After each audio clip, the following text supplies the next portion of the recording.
The UN Security Council has adopted a resolution paving the way for military intervention in Mali to retake the north from Islamist extremists. The resolution requests a detailed plan for the operation from African organizations within 45 days. Islamist groups and Tuareg rebels took control of the north after Mali's president was overthrown in March.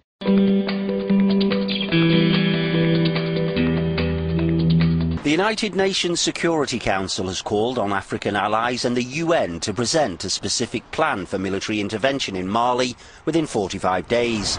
The 15-nation council backed a French motion to help the government retake the north of the country, currently under the control of Islamist extremists.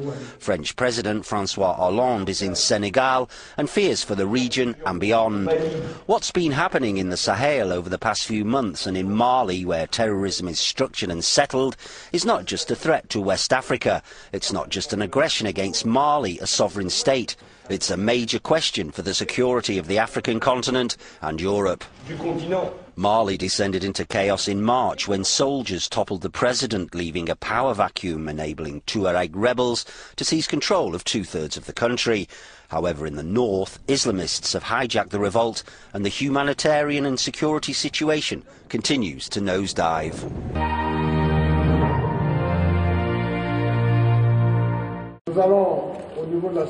ECOWAS forces will constitute a great part of the intervention force, together with the Mali army, which will be reorganized and reinforced.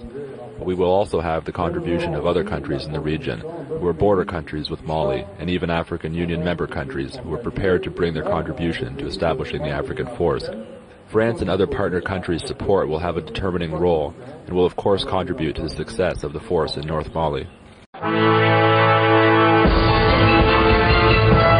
There's been a lack of a plan so far, but you're right, the resolution also calls for the interim government in Bamako to start serious negotiations with Tuareg rebels, but also sideline any Islamist groups, especially, of course, anyone with affiliation to Al-Qaeda in the Islamic Maghreb. It's kind of a re-kick-starting, if you like, of the push to retake northern Mali, but also takes into account the concerns that many members of the Security Council have, including South Africa, that a rush in there with an ill-thought-out military operation might actually make the situation worse, given, of course, the humanitarian crisis, but also the fact that it may fail as well. So this is a sort of 45-day window, if you like, to get everyone's ducks in a row and make sure there's a credible plan for reuniting Mali with negotiations, but also military action as well.